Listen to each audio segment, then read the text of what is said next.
트럼프발 시즌 종료.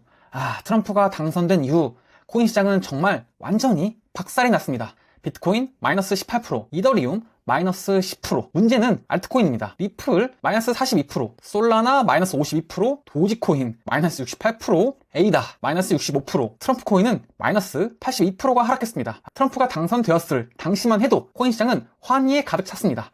심지어 미국 대선 당시 실시간으로 트럼프의 당선 확률이 높아지면서 비트코인이 마구 상승했습니다. 왜냐하면 트럼프 1기 시절 트럼프가 당선된 이후 비트코인이 미친 듯한 상승을 했기 때문입니다. 하지만 모두의 기대를 저버리고 트럼프가 당선된 이후 코인 시장은 완전히 나락으로 갔습니다. 코인 투자를 하시는 많은 분들이 현재 두려움에 휩싸여 있습니다. 내가 투자한 코인이 진짜 영원이 돼서 내 돈이 사라지는 건 아닐까 하고 말입니다. 요즘 코인 시장을 보면 정말로 그렇게 될 것만 같습니다. 알트코인이야 100번 양보하더라도 비트코인 마저 나락으로 가면서 코인 투자자들의 심리가 역대급으로 위축되어 있습니다. 현재 코인 시장이 폭락한 이유 4가지를 가져왔습니다. 원인을 알아야 지금 이게 정상으로 돌아올 수 있는 것인지 희망은 있는 것인지 알 수 있기 때문입니다. 첫 번째는 미국 재무부 장관 스콧 베센트의 장단기 국채 발행량 조절입니다. 많은 분들이 미국 재무부 TJ 잔고가 미친듯이 쌓여있다는 것을 알고 계실 겁니다. 이 베센트는 연준이 긴축을 하는 동안 재무부 또한 마찬가지로 미국 재무부 창고에 돈을 많이 저장해놨습니다.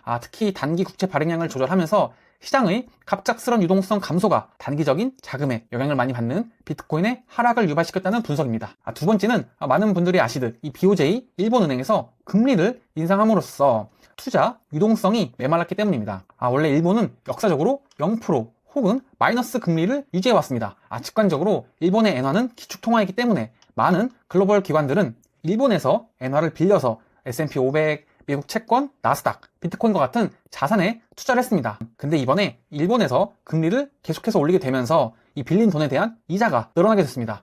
그럼 아무래도 이전처럼 공격적으로 투자를 할 수가 없게 됩니다.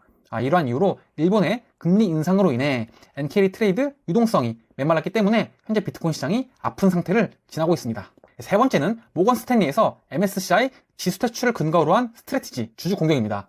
이게 참 깊숙이 파고들다 보면 정말 화가 나는 일입니다. 모건 스탠리는 지금 비트코인과 이더리움 대출 상품을 만들기 위해 정말 발빠르게 움직이고 있습니다.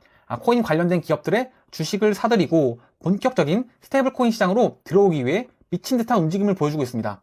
행동은 이런데 반대편에서는 이 MSCI를 이용해 비트코인을 크게 하락시켰습니다. 아무리 그 의도를 알고 버텨야 한다고는 생각하지만 쉽지만은 않습니다.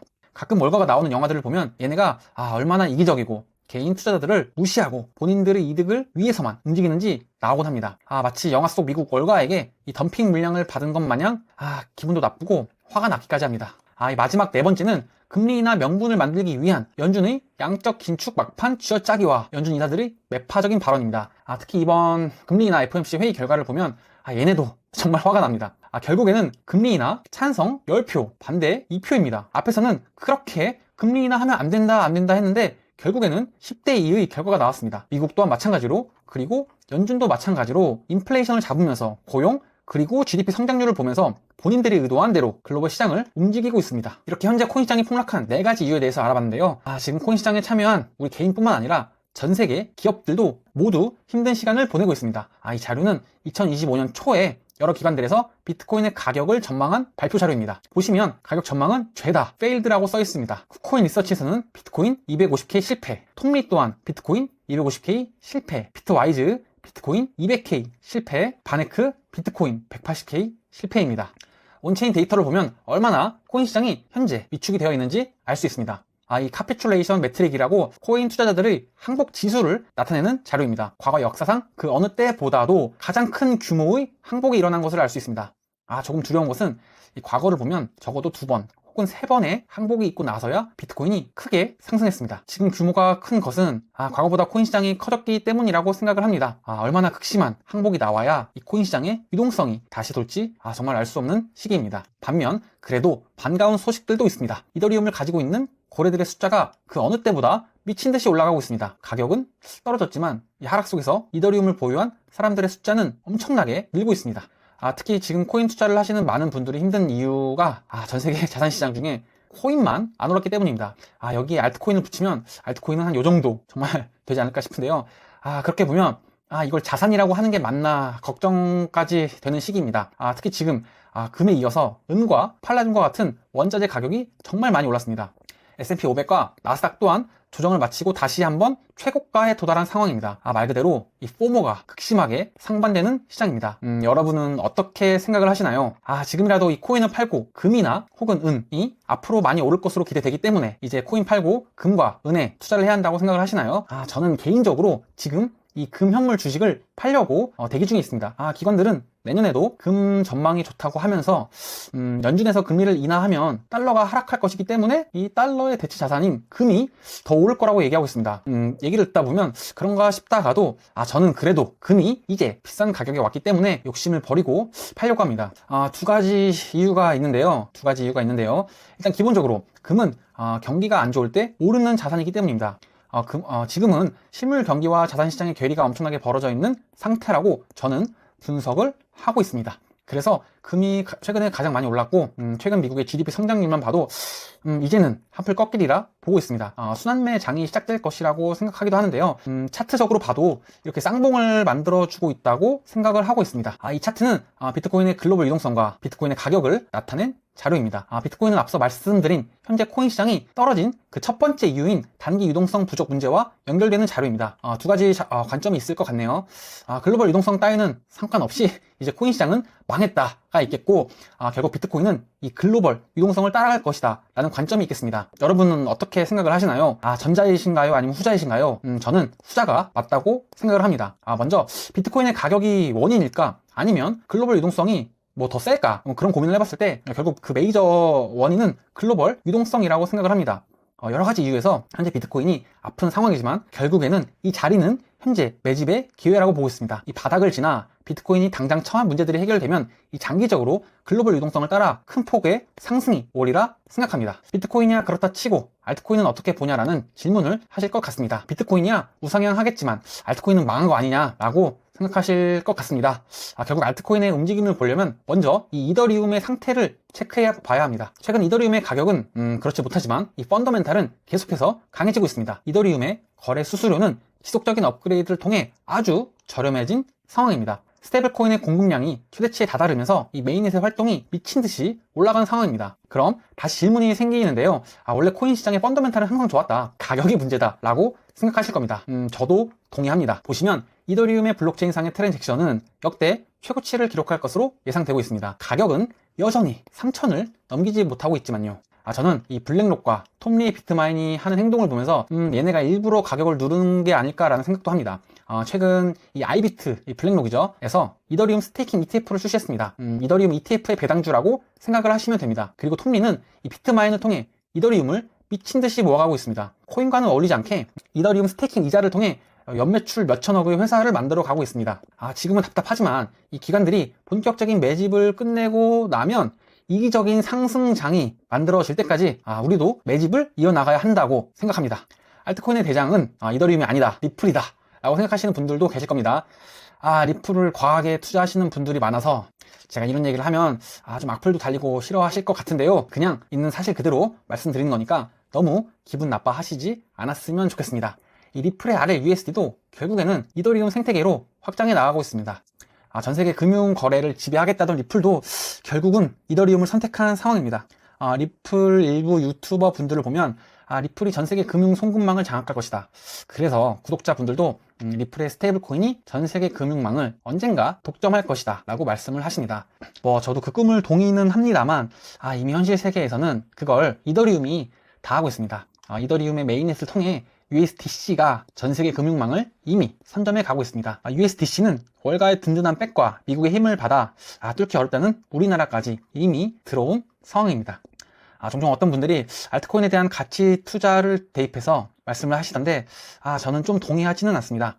비트코인은 희소 가치에 대한 투자, 비트코인에 대한 희소 가치를 펀더멘탈로 가치 투자를 저는 하고 있습니다. 그리고 그 어떤 기업의 펀더멘탈에 대한 가치 투자는 이더리움 정도까지가 마지노선이 아닐까 보고 있습니다. 나머지는 그냥 전부 글로벌 유동성에 따른 이 상승과 하락 정도로 보는 게 좀 더 리즈너블하지 않을까 생각을 합니다. 무슨 말이냐? 잘 이해가 안 되시는 분들도 계실 거고 제 얘기를 이해하신 분들은 화가 나실 분들도 계실 겁니다. 그래서 먼저 이 비트코인과 이 알트코인의 차이에 대해서 가져왔습니다. 먼저 저는 비트코인이 금이라면 이더리움은 이 굴이라고 생각을 합니다. 금은 전 세계 매직량이 정해져 있습니다. 누가 만들지도 않습니다. 채굴량도 정해져 있습니다. 물론 이것조차 컨트롤할 수 있다고 하지만 그럼에도 불구하고 다른 자산과 비교를 해보자면 정해져 있습니다. 금, 석유, 구리 등등 모두 매장량은 정해져 있습니다만 수많은 국가들에서 이 공급과 수요를 컨트롤하고 있습니다. 이러한 측면에서 봤을 때 금은 다른 자산들과는 다르다고 생각을 합니다. 그러한 이유 때문에 현재 금이 전 세계 자산시장 중에 글로벌 1등, 독보적인 1등을 차지하고 있는 그 이유가 바로 이 금이기 때문이라고 생각을 합니다. 다시 돌아와서 그래서 비트코인은 금과 비슷한 측면이 많이 있습니다. 비트코인은 희소가치 자산이고 또 어려운 자산이기도 합니다. 반면에 이더리움은 이 구리와 같습니다. 이더리움을 포함한 모든 알트코인들은 무한히 만들어낼 수가 있습니다. 물론 이미 이 FDB가 최대치까지 시장에 나와서 유동성을 자산들이 컨트롤하고 있지 않다라는 그런 코인들도 있습니다만 기본적으로 이 코인을 만든 주체들이 있습니다. 그리고 각각의 알트코인들은 그 나름대로의 그 쓰임새에 대한 목표가 정해져 있습니다. 구리 또한 마찬가지인데요. 그 쓰임새가 확실하고 정해져 있습니다. 얘기가 좀 새는 것 같은데 센 김에 알트코인에 대한 얘기를 좀 더 하고 가겠습니다. 알트코인 오를까? 이 얘기를 하기에 앞서 라울팔과 트럼프 차남 에릭 트럼프의 영상을 먼저 보고 오겠습니다. Why is Bitcoin sort of not wildly off to the races yet? And it's this chart. Bitcoin is basically, this is a detrended Bitcoin. And it's basically the ISM, which is the business cycle. Remember, we've always said it's the business cycle stupid. It is always the business cycle stupid. And all of these people who claim it's the 4-year cycle based around this and that, they don't understand the fundamental of what the business cycle is, why there's a 4-year cycle in everything. And we've explained it, and we'll go through it in great detail tomorrow in our Everything Code presentation. But basically, it's following the ISM. And rates have been following the same pattern. You see, rates should have come lower. They need to come lower because we need to roll the debt. We've talked about this. That's part of the Everything Code, fundamental part. And ISM, because rates are so high, has meant that Main Street has been screwed while Wall Street's made money from debasement. Earnings versus scarce assets. This is the issue that they need to solve, and they need to get rates lower. They get rates lower. Why? Why do we have an elongated business cycle that looks like virtually no other other time? It's because, and I only just found this out redoing the work on the Everything Code recently, is that in 2021-22, they actually extended the maturity of the debt from 4 years to 5 years. So that extension of the maturity of debt has pushed out the business cycle a year.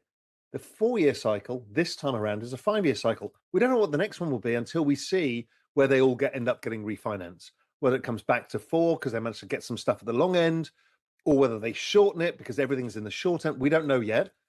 But this one is a 5-year cycle. And this is what it looks like. The 5.4-year sine curve, 5.4 years is the exact average weighted maturity of the debt. And it tells us the ISM should peak by 2026. We think liquidity probably peaks before that, as the rate of change of ISM changes. Hey friends, Eric Trump. Welcome to American Bitcoin. It's a little sneak peek of our facility in Texas using American energy to mine Bitcoin right here on American soil. We could not be more proud of this facility. 35,000 of these servers right here, all liquid cooled, securing the network, mining Bitcoin. Every single day we mine about 2% of the world's Bitcoin supply, and we safeguard it every single day. So when people say that cryptocurrency is intangible, it's not. It's very tangible. And this right here, guys, is living proof. Take a look at the company, come join us. We could not be more excited about our growth. I truly believe that we're building one of the great crypto companies anywhere on earth. 영상 잘 보셨나요? 비트코인 오를까? 알트코인이 오르려면 비트코인이 먼저 올라야 할 겁니다. 그래서 이 비트코인이 오를까? 라는 얘기부터 한번 우리가 방금 본 이 2가지 영상을 통해서 한번 생각을 해보겠습니다. 일단 먼저 라울팔은 최근 비트코인이 하락한 이유를 이 ISM 지수라는 것을 근거로 가져왔습니다. 간단하게 얘기하면 실물 경기가 안 좋기 때문에 코인 시장이 힘이 없다는 뜻일 겁니다. 이를 근거로 보자면 2026년은 코인 시장은 상승할 것이라고 저 또한 마찬가지로 보고 있습니다. 그리고 많은 분들이 4년 사이클을 알고 계실 텐데요. 저 또한 4년 사이클이 이번에 깨지게 되면서 참 많이 안타까웠습니다. 그런데 저는 이런 생각을 합니다. 단순히 뭐 2021년, 2025년, 2017년이 아니라 원래 이 글로벌 유동성은 연준에서 컨트롤하는 거에 따라서 그 주기가 왔다 갔다 긴축과 완화, 긴축과 완화. 아니네요. 정확한 표현은 수축과 완화, 긴축과 완화. 뭐 그렇습니다. 하여튼 네, 지우고 이런 사이클은 결국엔 연준에서 만들어지는 이 사이클 유동성에 따라서 비트코인과 알트코인의 사이클이 만들어지게 됩니다. 그래서 이러한 근거로 라울팔은 4년 사이클은 깨졌지만 실제로 이 4년 사이클은 지금 완전히 깨진 게 아니라 그 사이클이 1년 이상 연장이 되면서 2026년에 비트코인이 크게 오를 것이다. 왜냐하면 연준의 그 사이클이 1년이 더 딜레이 됐기 때문이다 라고 얘기를 하고 있습니다. 그리고 두 번째로 이 ISM 지수에 대해서 좀 얘기를 해보겠습니다. 2025년 연준의 긴축에서 비롯된 실물 경기가 안 좋아지는 시기를 거쳐오면서 특히 알트코인 시장이 굉장히 안 좋았습니다. 2026년 1월부터 원래 연준이 단기채 매입을 통한 점진적인 양적 완화를 시작하기로 했습니다. 그런데 최근 갑작스러운 레포 발작으로 인해서 연준이 갑자기 뭐 50억이 아니라 단기채 200억이나 매입한다고 발표를 했습니다. 정말 다행이라고 생각을 하는데요. 이러한 조치가 없었다면 12월 달에 더 큰 하락이 있었을 거기 때문입니다. 에릭 트럼프의 비트코인 채굴장, 이 두 번째 영상에 대해서도 얘기를 해보겠습니다. 저는 한양대 전기과 석사를 나와서 반도체 분야를 전공을 했습니다. 그래서 이 영상을 보면서 이런 생각을 했습니다. 왜 미국의 대통령이자 사업가이면서 전 세계에서 비트코인을 가장 많이 들고 있다는 돈 많은 이 트럼프 대통령의 차남 에릭 트럼프가 미국의 힘을 빌려서 비트코인 채굴장을 만들었을까라고 생각과 그 이유에 대해서 고민을 많이 해봤습니다. 저는 이렇게 생각합니다. 이제 AI는 버블이 아닙니다. 허구도 아니고요. 실제로 챗 GPT를 쓰기 위해서 우리가 유료 결제를 통해서 돈을 내고 있습니다. 그리고 얼마 전에 이 미국의 테슬라에서 AI가 운전하는 무인 택시가 실제로 운행을 시작을 했습니다. 사용자들은 그거에 대한 페이먼트를 내고요. 이런 AI는 엄청난 데이터 센터를 필요로 합니다. 그리고 그 데이터 센터를 짓기 위해서는 미친 듯한 이 전기가 필요합니다. 그런데 여기서 문제가 하나 있습니다. 데이터 센터가 필요한 전기량이 예를 들면 연평균 90에서 110이라고 가정을 해봅시다. 그럼 전기 공급량은 최소 110은 되어야겠죠. 근데 문제는 때로는 이 데이터 센터는 전기가 90만큼만 필요할 때가 있습니다. 그럼 이 나머지 20은 어떻게 할까요? 발전량을 그때마다 조절하는 것도 한계가 있습니다. 여기서 기가 막힌 해지 수단이 있는데요. 바로 이 비트코인 채굴장입니다. 나머지 20으로 이 비트코인을 채굴한다면 엄청난 해지이자 그 수익이 될 겁니다. 그럼 이 전체적인 그림이 완성이 됩니다. 자, 다시 돌아와서 이제 알트코인이 오를까? 라는 궁금증이 생깁니다. 저는 미 과장님의 말씀처럼 내년도에 실물 경기가 살아나면서 이 구리의 가격이 폭등하게 되면 그에 따라서 비트코인과 알트코인도 큰 상승을 하리라 보고 있습니다. 이 앞에서 라울팔이 얘기한 이 ISM 지수와도 결국에는 연결되는 구조입니다. 짧게 제가 알트코인 오를까라는 것을 세 가지 이유로 정리를 해왔습니다. 첫 번째, 순환매 장의 시작입니다. 이제 슬슬 순환매 장이 시작이 되고 있습니다. 경제 뉴스를 보면 엔비디아, 구글과 같은 일부 기업들만 오르는 장에서 이제 바이오 등의 여러 섹터로 돈이 풀리고 있습니다. 금만 오르던 시기에서 이제는 그 투자 수요가 은과 구리로 그리고 팔라듐으로 퍼진 것과 동일한 맥락이라고 보고 있습니다. 두 번째는 연준의 QE입니다. 양적 완화가 시작된다는 것은 실물 경기가 그만큼 안 좋다는 것을 뜻합니다. 경기 부양을 위한 연준의 빌드업은 이제 마무리되었고 이제 실물 경기가 살아날 것이라고 보고 있습니다. 이 세 번째는 구리 가격이 오른다는 것은 결국 실물 경기가 좋아진다는 뜻입니다. 두 번째와 세 번째 같은 맥락입니다. 공장을 짓기 위해 전봇대도 짓고 전선도 짓고 하려면 구리가 필요하기 때문입니다. 이 단적인 예이고요. 결국 앞서 라울팔이 얘기했던 그 ISM 지수 그리고 최근 미 과장님이 올리신 그 이더리움과 구리 관련된 얘기 모두 하나의 문맥으로 흘러가는 이야기입니다. 오늘은 크리스마스를 맞아 제가 이런저런 공부를 많이 하면서 자료들을 많이 말씀을 드렸습니다. 연준은 원래 1월부터 국채 매입을 시작하겠다고 발표했었습니다. 끝자락에서 많은 분들이 고통에 몸부림치시고 계실 것 같습니다. 저도 크게 다르지는 않습니다. 하지만 저는 이러한 관점들을 가지고 공부해 가면서 현재 코인 투자를 이어나가고 있습니다. 제가 정답은 아니겠지만 현재 ING형으로 흘러가는 이 투자 시장에서 정답이 어디 있겠냐, 특히 이 코인 투자 시장은요 라는 생각을 합니다. 그래서 저는 미친듯이 공부하고 이 자료를 보면서 그걸 영상으로 풀어내면서 다시 한번 공부하고 복습하고 있습니다. 실시간으로 제가 보는 모든 자료들은 텔레그램으로 공유 드리고 있습니다. 제가 데이터를 모아놓는 공간이기도 하고요. 제 채널 구독하시면 어려운 코인 투자 시장에서 한 줄기 빛이 되어 여러분들의 투자 안목을 높일 수 있는 그런 채널이 되리라 생각합니다. 오늘 영상 도움 되셨다면 구독, 좋아요 눌러주세요. 영상 시청해주셔서 감사합니다.